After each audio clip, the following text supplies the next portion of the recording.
Just a couple of questions from me. Firstly, about availability for tomorrow evening, in particular, Romelu Lukaku, Antonio Rudiger and Thiago Silva, whether he's back from Brazil in time. He will be back in the afternoon, hopefully safe, be back, Thiago, from this match in Brazil. So we had our talk today about Brentford, we had our tactical training today. He missed all that, he played 90 minutes, he has 12 hours of traveling. So that answers maybe that he is, gives the answer about his availability. He is not. And Tony Rudiger is injured, came back injured from national team. He's also not available. Christian Pulisic is still injured and not available. And we have doubts with Hakim Ziyech. He missed the last 2 trainings with a headache. And seems that he's not with the squad tomorrow. Romelu is back. He was fine. He was just a precautionary. Yes, Romelu is fine, doing all training sessions and will play tomorrow. Just reading into your body language there, it seems you're not particularly happy with the Thiago Silva situation. Of course I'm not happy, but I knew it before. I knew before when he will come back, and we knew before when he will travel, so nothing new. I got used to a lot of stuff in national breaks, and this is how it is nowadays. Are we happy about it? All the coaches with a amount of games our players play for their countries? No, we are not. Does anybody ask us? No, also not. And does it change anything? Also not. So we should not. No, I did not. I don't get bad mood because of this. I knew it before. Just one final question from me, and obviously the big news during the international break here was the Newcastle takeover. What do you think that means for the Premier League, and do you have concerns about where the money is coming from? In general, yes. And I think it's normal that people have concerns, but we trust in Premier League that they have accepted, and they are the authorities in this case. So why? And this is a fact now. They allowed it. They have new owners, and the new owners seem to be very promising for all fans and for a famous club here in England, a big club. And it seems that we have a new competitor for titles and for places in the top ranking. And this is what we're up for. We play in the toughest league, and it seems to get tougher. Nick Pure. Hi Thomas.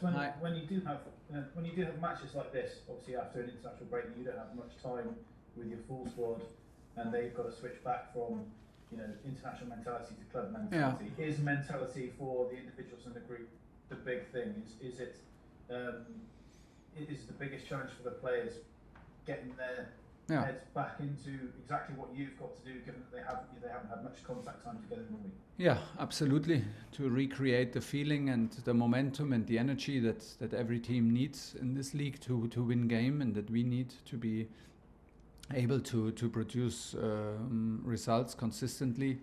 This is the big challenge, and it's always difficult after all the traveling and after all the games for different teams, different countries, different style of play. It's always the same, and it's always a challenge to restart the engines, to restart to restart the momentum. And like you said, you can call it mentality or whatever, but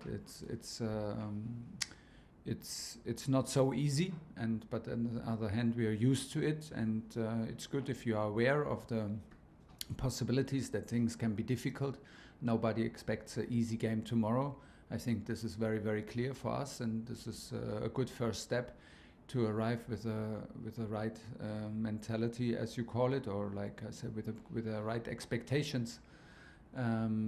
We face a tough opponent and in a very difficult moment, because they are in a very good moment at this time.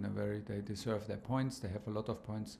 They will play with a lot of enthusiasm, and this is what we have to face, and we have to face it with only 2 training sessions together. Yeah, but that's a challenge, and we will see how good we are in it. John Southall. Hi Thomas, Hi. You're clearly frustrated with the international break. You've spoken about it before, where you say the managers aren't kind of spoken about or to about it. Is it something, do you think the managers need to address? Because you've got another one coming up in 3 weeks as well, where you'll lose the players. Is it something as a group you need to do something about? We speak about it during the UEFA coaches meetings. We speak about it, and well, the calendar is the calendar, and after that you have to accept it. I'm not even like too frustrated about it. I don't like it. I think it's too many games. I think it's too many competitions, too many games for the top players in the clubs, and the game is for the players and is for the spectators, and the spectators want to have the top players on the pitch, and they want them healthy, and they want them fit and in shape and hungry. And you cannot always provide it if you play so many games in so many different competitions. And given the fact that we only have 3 changes in Premier League and not 5 like all the other leagues, it's a big thing which we have to cope with. And no, but I'm actually not too frustrated. I'm sorry when you have all the impression. Maybe it's just my body language today, but I'm not too frustrated. I know what's coming. I know that the next national break is coming, and I know we have 7 games in between, and we try to do the very best in every national break. Actually, this national break was a little bit better for us in terms of minutes and management from the players, and we had the chance to give some of our players some 2 days off to rest and to recharge the batteries. So this one even felt a bit better, at least a little bit better than the last one, but the next one is on the horizon and will come. We have now 7 games to play, and then the guys will go again and keep on playing. I don't know if you've answered this before, but what do you think of Arsene Wenger's solution to it? I don't know enough about it, I have to say. I trust Arsene Wenger that he thinks about football first. So is it worth to discuss with him and to listen to him? Yes, absolutely.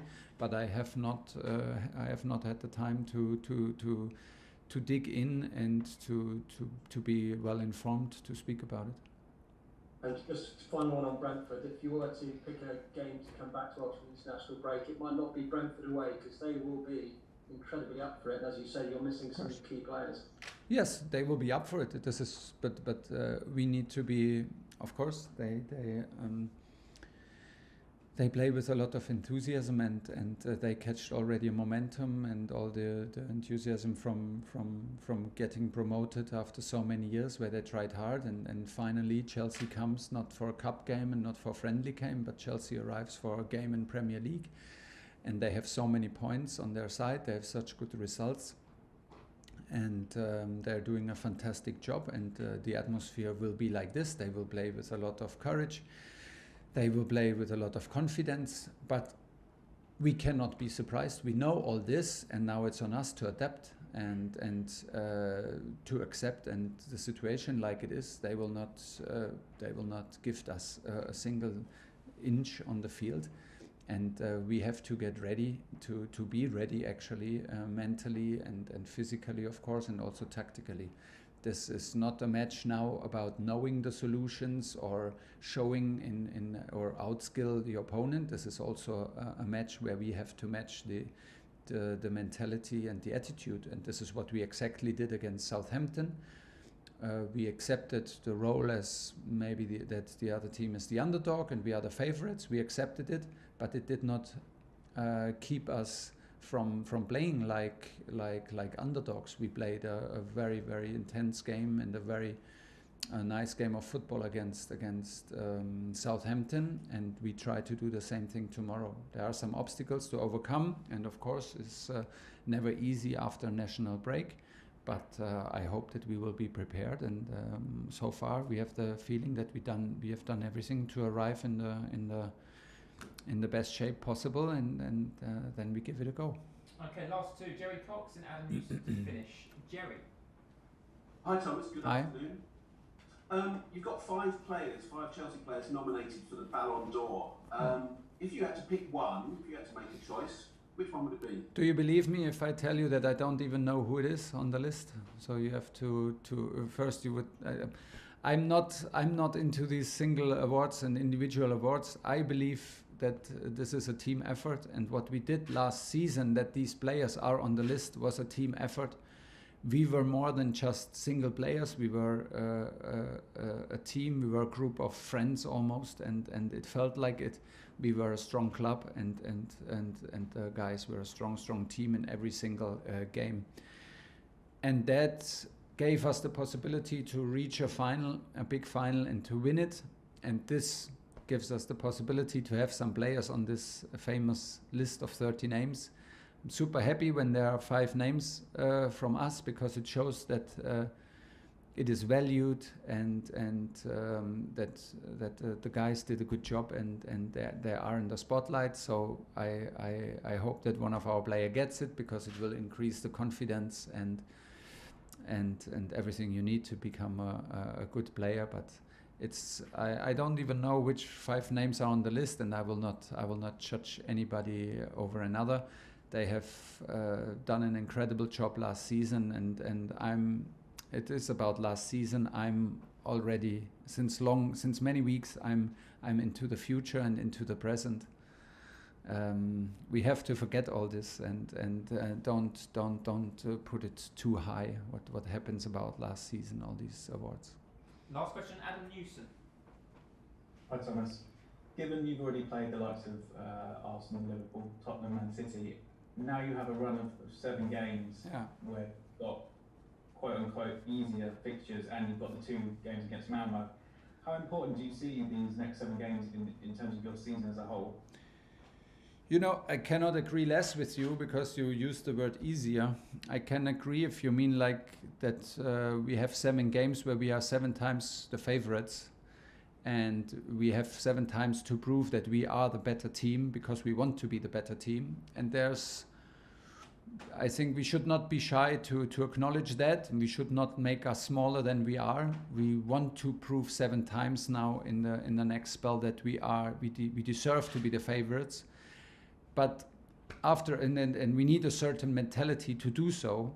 And if favorite means that things will be easy, we cannot be more wrong, and this is the total wrong path to go. If being the favorite means that we still expect a tough one tomorrow at Brentford, then this is a good one to accept. And in the end, we have to take all the pressure off our shoulders and take risks in the game, and play with a certain freedom, because with a fear to lose, or with a fear of losing a status, you can win absolutely nothing. And that's why if you sign for Chelsea, if you work for Chelsea, if you play for Chelsea, then you play to win, and you cannot be surprised if you are the favorites in a game against Brentford. But does this change any expectation? Hopefully not, because once we have our expectation right, what we expect from tomorrow's game, we have the attitude right, and when we have the attitude right, we hopefully get the result right. So this is what we are doing, and this is where the focus is, and then we know that we have a spell of 7 games, but it's 7 different ones and 7 tough ones. And I have coached an underdog team long enough in Germany to know how capable you can be as a group to close the gap for 90 minutes. This is possible in football. Now we're on the other side and try to make a point in every single game, and it starts with tomorrow. Okay, that's the end of the broadcast section. We'll now move on.